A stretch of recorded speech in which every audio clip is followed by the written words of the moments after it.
Hello, hello, bonjour à toutes et à tous, j'espère que vous allez bien. On se retrouve pour le tout premier podcast de l'année 2025. Bon, enfin, techniquement, c'est le deuxième, parce que le premier est sorti en décembre, comme vous le savez, parce que vous l'avez forcément écouté. Et pour ceux qui ne l'ont toujours pas écouté, voici un petit résumé. Mais tout simple, c'était juste une petite mise en jambe où je me présentais et je présentais aussi le concept de l'émission. D'ailleurs, merci infiniment pour vos messages d'encouragement. Non mais sérieux, ça m'a tellement réchauffé le cœur que, vous savez quoi, j'ai dû me réécouter une bonne dizaine de fois juste pour m'assurer que je n'avais pas dit d'ânerie. Donc, merci à vous. Un break chez Lino. Un break chez Lino. Un break chez Lino.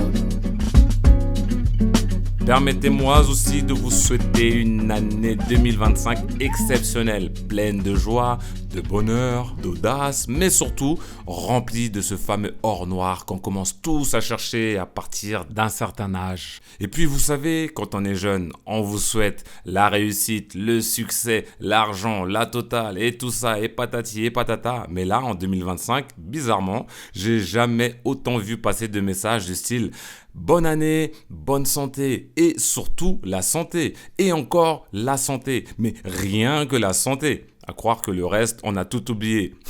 Mais bon, soyons honnêtes. Alors je vais pas faire les pessimistes, mais pour nous, et là je m'inclus aussi avec vous, mes chers auditeurs d'un certain âge, franchement, on est plus proche de la fin que du début.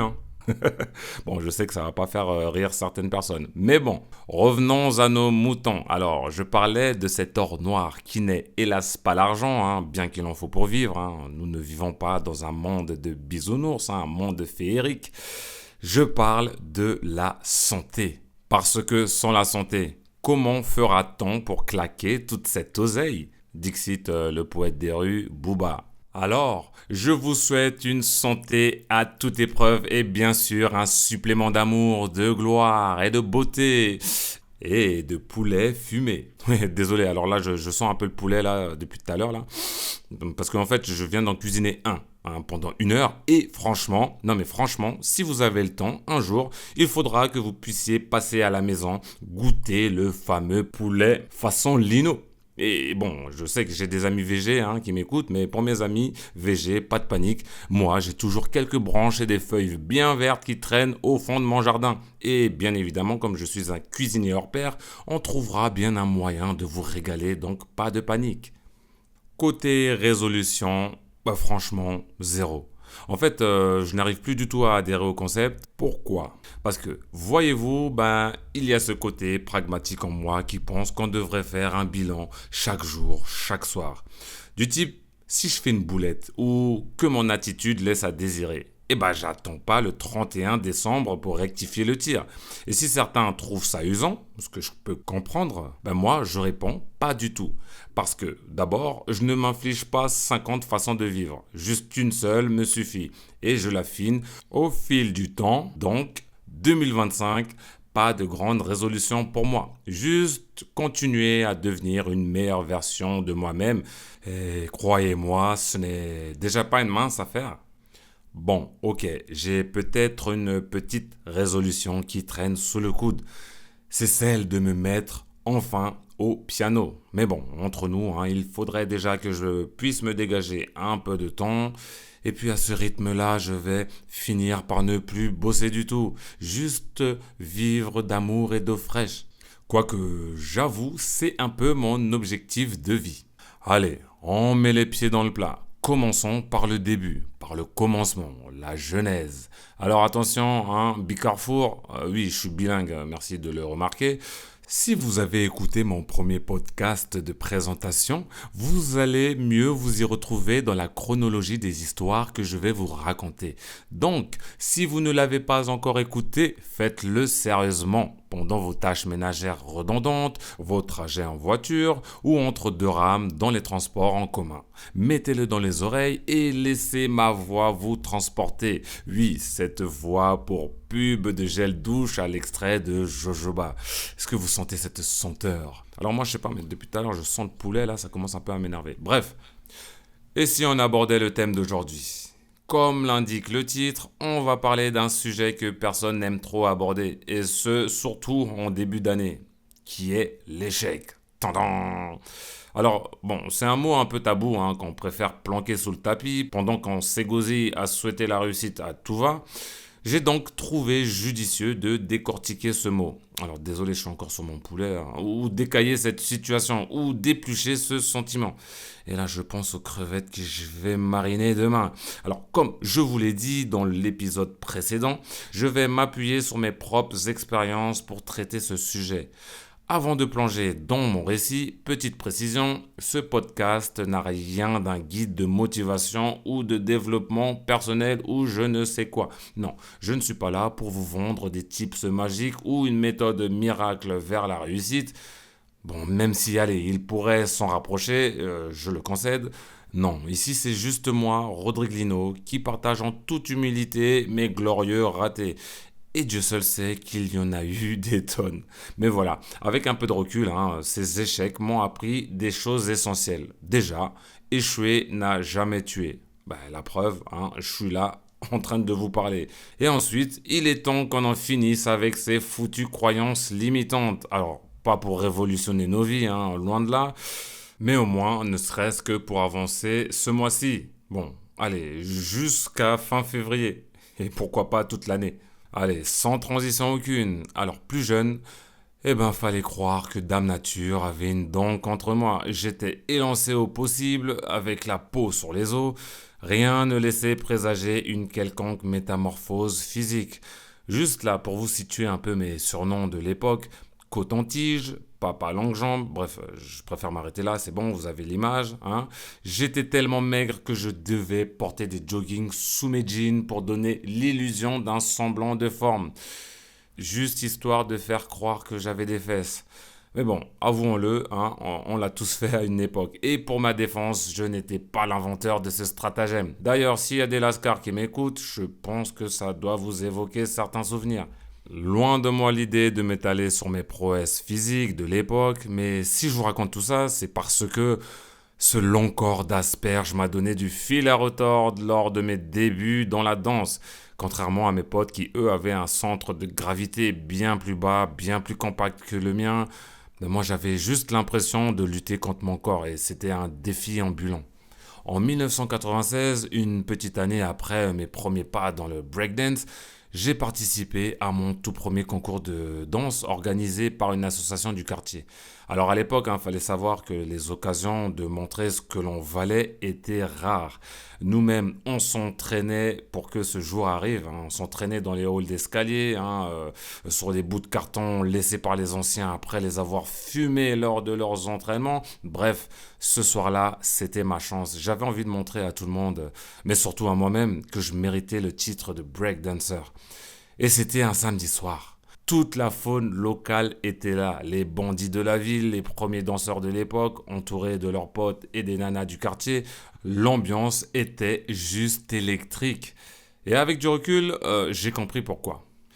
Petite parenthèse d'histoire pour les aficionados de la danse hip-hop. Ce soir-là, le show était aussi assuré par un groupe venu de Noisiel dans le 77 qui s'appelait les Fouchwang. Parmi eux, il y avait le dénommé Narmer, l'un des fondateurs, mais aussi Olivier Guimard, le seul blanc du groupe et pas des moindres. Ancien gymnaste et acrobate, en fait ce gars-là c'était un phénomène. Il a même fini par devenir l'un des premiers danseurs blancs de Ndombolo de sa génération. Et je ne vous cache pas qu'on était aussi tous verts de jalousie, parce que le mec parlait lingala mieux que moi-même. Résultat des courses, il a été adopté par toute la communauté congolaise. Alors bon, je sais ça parce que on a fini par traîner ensemble dans les soirées congolaises. Et d'ailleurs, toutes les filles étaient aussi folles de lui. Et ça aussi, ça nous rendait jaloux. Alors, beaucoup de gens ne savent pas, mais il y avait aussi Lamine Diouf, alors aujourd'hui bien plus connu sous la bannière du Vagabond Crew, groupe de breakdance multiple champion du monde, sans oublier Abdou, un autre prodige qui a ensuite intégré le groupe Wanted Posse, premier groupe français à décrocher le titre de champion du monde en 2001. Et pour la petite anecdote, Abdou, Bah, ça a été juste le mec que j'ai vu faire en premier un flash kick arrière. C'est une sorte de salto arrière avec un pied tendu. Voilà, on l'appelle aussi coup de pied à la lune. Voilà, ce soir-là, il l'avait simplement sorti et la salle a littéralement explosé. Parce que je pense que c'est la première fois qu'on voyait un mec faire ça, quoi.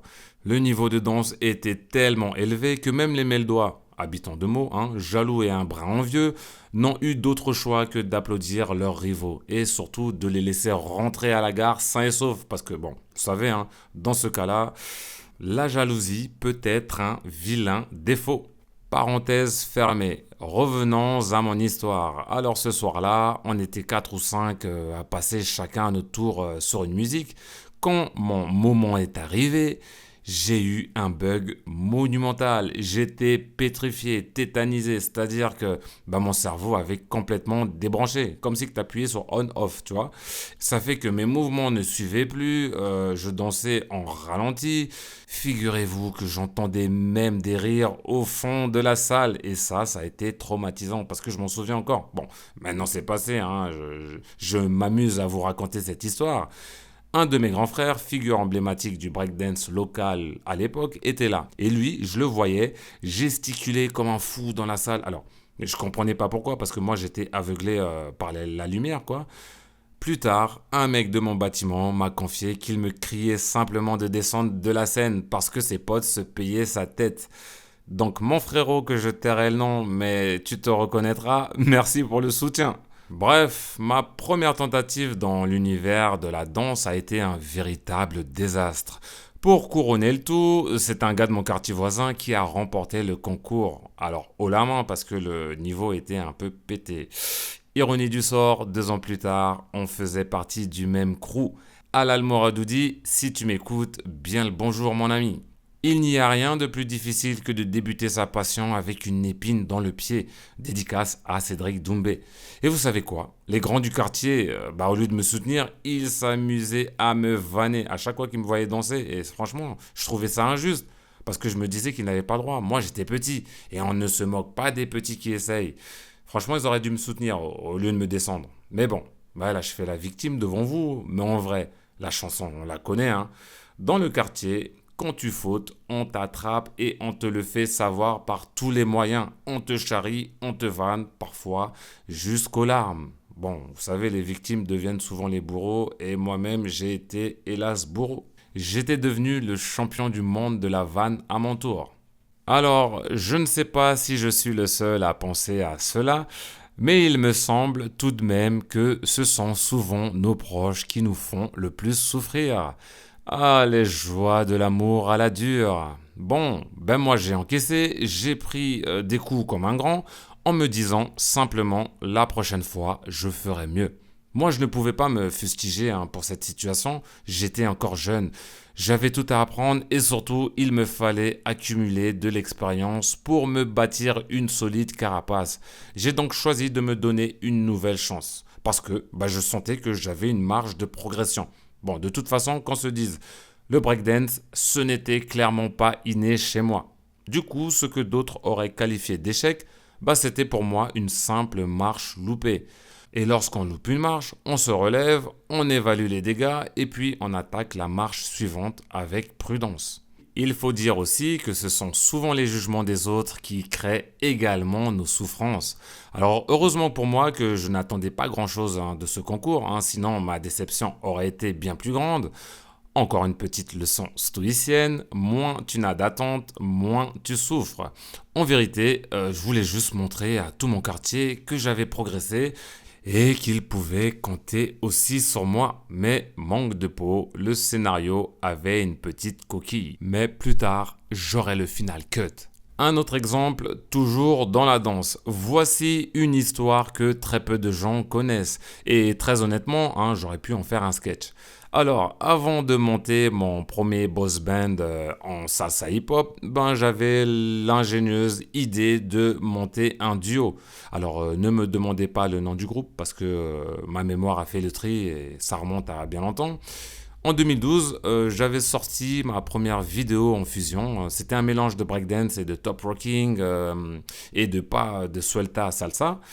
Ça s'appelait Salsa Hip Hop by Rodrigue Lino Crazy Move 1. Elle est encore sur YouTube, vous pouvez la voir et apprécier un peu la dextérité de l'homme.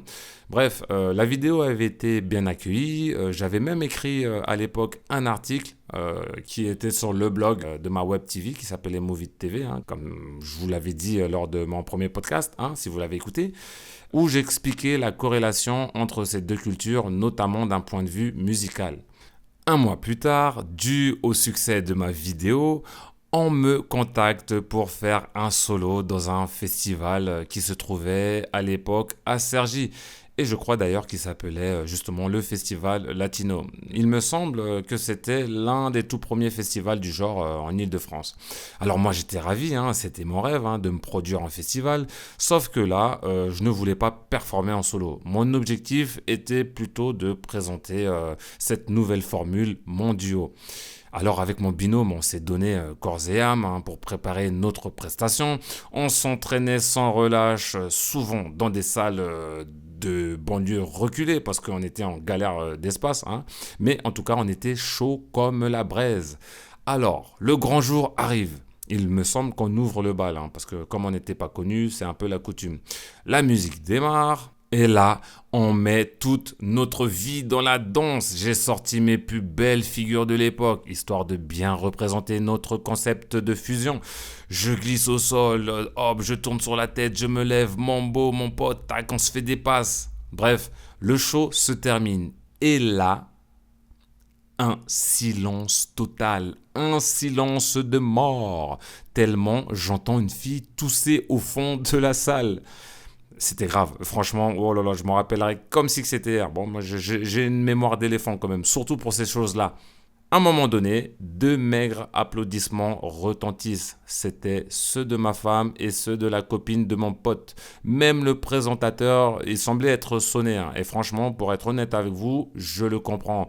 On avait fait, et pardonnez-moi l'expression, mais ça je vous le dis avec du recul, de la merde. Nos pas étaient décalés, alors on commençait le mambo sur le 5 au lieu de commencer sur le 1. Nos mouvements étaient tellement brouillons, sortis de je ne sais où, bref, un désastre. En somme, nous sommes revenus comme on est parti, c'est-à-dire incognito. Dans les vestiaires, l'atmosphère était juste glaciale. Pourtant, il y avait du beau monde. Il y avait Nina et Zarjon. Donc ça, c'était un couple star à l'époque, en fusion, et beaucoup d'autres. Voilà. Personne nous a adressé la parole. En fait, c'était comme si on sentait le caca. Je me suis dit quand même que dans le milieu de la salsa, ils étaient vraiment chelous. Personne ne se supportait, tout le monde était... Enfin bref, avec de la réflexion, ça aurait été peut-être pareil aussi en hip-hop. Quoique je crois qu'on est un peu plus solidaire dans le hip-hop. Mais ça, ce n'est que mon humble avis. Dans les vestiaires, on était complètement sonné. Un gars est venu me voir, parce que je pense qu'il avait remarqué un certain potentiel malgré nos erreurs. Et il m'a donné plein de conseils et de mises en garde, notamment sur les pièges à éviter dans ce milieu. Parce que il me semble que lui aussi, de ce qu'il me disait, avait essuyé un peu des critiques, mais rien de comparable par rapport à notre carnage, parce que nous, on avait touché le fond. Et figurez-vous que ça reste l'un des conseils les plus prolifiques qu'on m'ait donné. Vous vous rendez compte ? Une jauge de 150 à 200 personnes qui restent stoïques à la fin de ton spectacle sans applaudir. Eh ben, je peux vous garantir que plus d'une personne aurait déposé les clés sous le paillasson. Dans mon cas, ce soi-disant échec m'a servi de carburant pour avancer. Tout comme mon premier concours de danse. Je m'étais planté, mais je savais que j'avais une marge de progression. Encore tout à apprendre. Et une fois de plus, je me suis simplement donné une nouvelle chance. Il faut savoir que le sentiment d'échec, c'est aussi une question de regard, celui des autres, mais également celui que l'on porte sur soi-même. Et comme je l'ai déjà dit, tout dépend des attentes que l'on place sur les résultats. C'est pour ça que, selon moi, il est essentiel d'apprendre à se libérer du jugement. Alors, je vous entends déjà dire « Attends, il est sérieux lui, il dit ça comme si c'était facile ». Pas du tout. Me concernant, j'ai mis beaucoup de temps à me détacher de tout ça. Mais moi, j'étais comme tout le monde, dans l'attente de reconnaissance.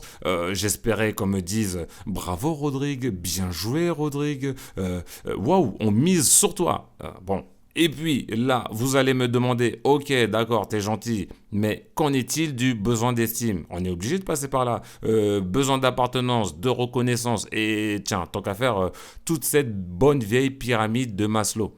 Bon, à cela, je réponds touché. Mais pour votre gouverne, je maintiens qu'il faut du temps pour arriver à ce niveau de discernement. Bon, certains réussissent à s'accomplir sans jamais dépendre du regard des autres, hein. À eux, je leur dis Mashallah, comme diraient mes cousins. Et puis d'autres, comme moi, ont besoin de franchir quelques étapes.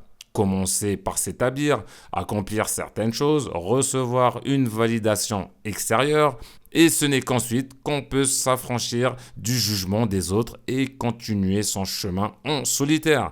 Bon, tout comme moi, et qui est l'ours des cavernes. Je pourrais littéralement parler pendant des heures de mes expériences qui ont tourné au vinaigre, mais je vais m'arrêter juste à 2 exemples. Voici l'un d'eux qui a complètement changé ma vision de l'échec. Alors, là nous sommes en 2013 ou 2014, je ne me rappelle plus trop. J'ai été invité comme speaker à un événement de danse dans un endroit prestigieux de la capitale tenu secret. Pour moi, c'était l'une des premières fois que l'on mettait les speakers sous les projecteurs. C'est-à-dire que toute la journée, interview, photos et toute cette cohue médiatique, hein, l'ambiance était digne des grands événements. Pourtant, toute la journée, une boule au ventre m'accompagnait. Mais là, c'était grave, hein. Le soir venu, nous étions 2 speakers. Alors moi, j'étais le second avec des interventions ponctuelles. Niveau style, bon, pour ceux qui me connaissent, j'avais mis le paquet. Un 3 pièces rouge brillant, chapeau melon et bottes de cuir. Bon, ça c'est pour les anciens, hein. Mais bon, j'ai quand même remplacé les bottes par une petite canne en bois à la main. Mon rouge était tellement vif que même le Père Noël aurait été jaloux.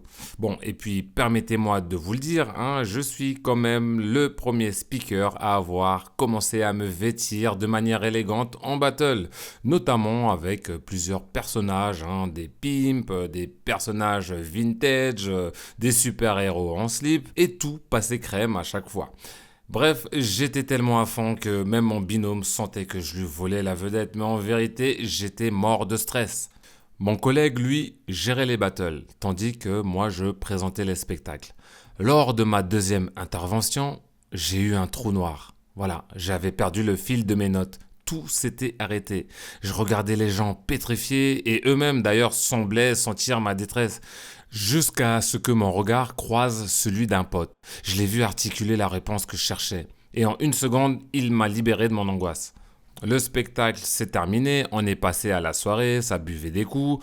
Tout le monde me félicitait pour ma prestation. Mais bon, soyons honnêtes, hein, c'était pas pour ma performance, mais plus pour mon 3 pièces, à mon avis. Un ami réalisateur, un peu plus lucide que les autres, m'a pris à part et en toute franchise m'a dit, et ça ce sont ses mots, hein, franchement, t'as pué la merde Rodrigue, mais qu'est-ce qui t'a pris? T'étais complètement invisible, j'ai connu mieux. Mais en vrai de vrai, à mon sens, il avait raison. Ce gars-là m'avait déjà vu briller, hein, dans des courts-métrages que j'avais fait avec lui. Il savait que je valais mieux. Ce soir-là, c'était le seul à me dire la vérité. Alors c'est une vérité qui m'avait secoué, hein, on reste homme, hein. D'ailleurs, j'ai failli lui mettre une clé de bras. Bon, il fait un peu de jiu-jitsu, donc je pense qu'il depuis il a dû progresser, hein. Mais bon, ça m'a aussi permis de grandir. Donc monsieur Paul Bellâtre, si tu m'écoutes, bien le bonjour mon ami. Juste après, j'étais tellement dégoûté, tellement déboussolé que j'ai même pas pris une pinte. Je suis rentré directement en taxi avec mon ami DJ, là, vous vous rappelez, avec lequel j'avais formé le duo fatidique en fusion salsa hip-hop, voilà. Et ben lui, dans la voiture, il m'assurait que j'avais tout tué. Bon, je pense qu'il était aussi ébloui par mon costume. D'ailleurs, c'est bizarre, hein, parce qu'il est devenu, alors juste peu de temps après, il est devenu habilleur de luxe à Paris. Moi, cette situation, je l'avais prise pour moi. Elle m'avait hanté pendant des semaines. Bon, allez, 1 mois. Mais je me suis demandé comment j'avais pu perdre autant mes moyens. Et puis, cette fois-ci, ce qui était un peu dramatique, enfin, même là, souci, c'est un grand mot, mais vous savez, moi, j'aime bien faire le storytelling. Donc, ce qui était dramatique, c'est que j'avais entamé ma marge de progression. Parce que moi, je me croyais être dans mes plus belles années au micro, quoi. Mais je ne pouvais pas abandonner sur une fausse note. Et puis, en réalité, qu'on se le dise, hein, passé 1 ou 2 nuits, les gens avaient complètement oublié et vaqué à leur occupation. Alors pourquoi se prendre la tête plus que ça? Il est faux de penser que l'être humain n'est pas infaillible. D'ailleurs, il faut savoir conjuguer avec nos erreurs et essayer au mieux de se libérer de nos émotions. Parce que là, dans ce cas de figure, moi, je me suis fait rouler par mes émotions. En somme, je pense que mon trou avait dû durer l'espace de quelques secondes, bon, qui en paraissaient 10 minutes, mais c'est pas ce que les gens ont retenu de moi ou de ma prestation. D'ailleurs, l'ego peut aussi entrer dans l'équation.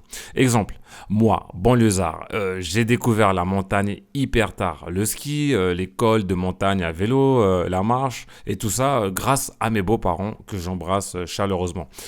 Un jour, lors d'une randonnée avec mon beau-père, bon, c'est un sportif invétéré, me conseillait souvent de marcher avec des bâtons. Bon, vu l'état de mes genoux, bon, en même temps, il est professeur de médecine en microchirurgie, donc je pense qu'il savait de quoi il parlait. Mais mon ego, celui de Rodriguino, le banlieusard, le mec de quartier qui passe son temps à faire de la muscu, l'ancien sportif de haut niveau, a littéralement dit non. Tout simplement parce que je ne voulais pas avoir ce sentiment d'échec. Wesh. Bon, ça c'est pour le personnage. Après m'être brisé maintes et maintes fois les genoux lors d'une randonnée à La Réunion en décembre dernier au Piton de la Fournaise, j'ai fini par opter pour les bâtons de marche. Et figurez-vous que ça m'a changé la vie. C'était juste le jour et la nuit. Pour me venger de cet échec cuisant, une semaine après, je suis parti faire de la randonnée en famille au cirque de Mafate. Et là, on a randonné pendant 2 jours. C'est-à-dire que je pouvais même aller sur la Lune. Bon, même si je fais un peu mon Marseillais, mais vous avez compris. Moi qui d'habitude marchais en Nike Air Max, limite chemise jean, bon on est congolais ou on ne l'est pas, Maintenant c'est pantalon quechua 8 poches, bon j'ai pas encore les Salomon au pied parce que je veux garder une petite esthétique, quoique c'est bien, bon mais j'ai des petites Timberland histoire de garder un peu un effet stylish et maintenant j'ai mes bâtons dans les mains. Donc beau papa et belle maman bien évidemment, bien le bonjour à vous. Dans certaines situations comme celle-ci, l'ego peut être un faux ami. Du jour au lendemain, je me suis juré de ne plus jamais stresser et d'appréhender la scène sans stress. Tout en restant focus, mais surtout en restant soi-même. Ce qui fait qu'aujourd'hui, la scène n'a plus de secret. Bon, bien qu'on reste des éternels étudiants, mais au micro, tout comme on danse, je peux faire mes prestations avec des verres de rhum et ce en toute tranquillité et avec une sérénité implacable. Bon, ce n'est pas du tout ce que je vous conseille de faire parce qu'il peut vous arriver des bricoles, mais pardonnez-moi, j'avais pas d'autres exemples.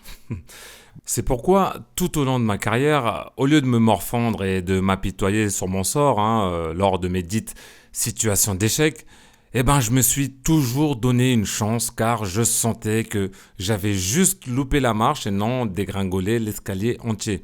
J'ai appris de mes erreurs pour ne pas commettre les mêmes car ce serait dommage tout de même et j'essaye au mieux d'être réaliste sur mes capacités parce que ça aussi c'est important. Je pense que les échecs peuvent être de bons indicateurs pour savoir où l'on se situe et si l'on souhaite justement continuer ou abandonner. Et comme le disent les stoïciens, il y a ce qui dépend de toi et ce qui ne dépend pas de toi. Mais tout ce qui dépend de nous, nous pouvons toujours l'améliorer. Enfin, l'échec, ce mot qui est sorti complètement de mon champ lexical, m'a poussé à construire ma bulle artistique et ce fait sur mesure, en me conformant uniquement à mes souhaits et désirs. Alors je vous cache pas que parfois je dois mettre de l'eau dans mon vin, histoire de ne pas faire mon ours grincheux et travailler et de collaborer avec certaines personnes. Bref, en somme, moi j'ai rapidement su ce qui était fait pour moi ou pas, et ce, parfois en quelques coups d'œil. Tiens, j'ai participé à la première saison dans le club. C'est une émission dédiée à la culture rap en direct live sur Arte Concert. Au bout de 2 émissions, j'ai déposé le micro. Je trouvais que ça ne me correspondait pas, et ce contre toute attente pourtant. Mais je sentais que je fonçais droit dans le mur, et j'ai juste préféré arrêter, quel que soit ce que cela aurait pu m'apporter à l'avenir. Le pouvoir de dire non. Prochain sujet en cuisine. On dit que le temps donne souvent raison. Si on est fait pour ce qu'on aime, notre passion, alors tous les astres s'aligneront afin que nous puissions continuer notre chemin. Et si c'est le contraire, le temps nous contraindra d'arrêter.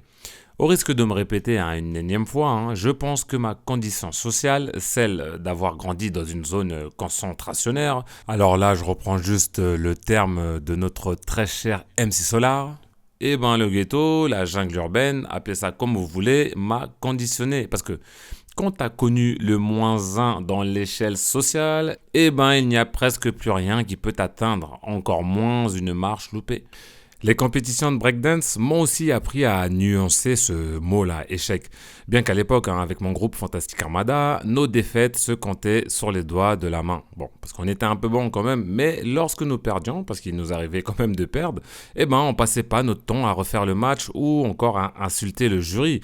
Non, on retournait tranquillement à l'entraînement et on y mettait un peu plus d'intensité pour être meilleur au prochain battle. Il serait intéressant d'avoir aussi le ressenti de prodiges tels que le boxeur invaincu, Floyd Mayweather, que vous connaissez tous, qui cumule juste 51 victoires pour 0 défaite. Ces mecs-là ne devaient pas connaître le mot échec, enfin du moins dans leur domaine de prédilection. Je crois que c'est des gens qui devaient tout le temps vivre avec une épée Damoclès sur la tête. Et puis, autre exemple, il y a aussi mon ami Patrick Pires, a.k.a. Piloc, que je salue chaleureusement. Ce talentueux danseur de locking, cette danse funky qui a inondé les soirées disco et funk de l'époque, figurez-vous que lui aussi n'a jamais perdu un seul battle en 1-1 de sa vie, bien qu'il soit maintenant à la retraite. Et bien mérité. Chapeau bas à l'artiste. Je finirai donc ce podcast sur ces lyrics du poète Kerry James. Banlieusard, on n'est pas condamné à l'échec. Et pas que les banlieusards, tout le monde.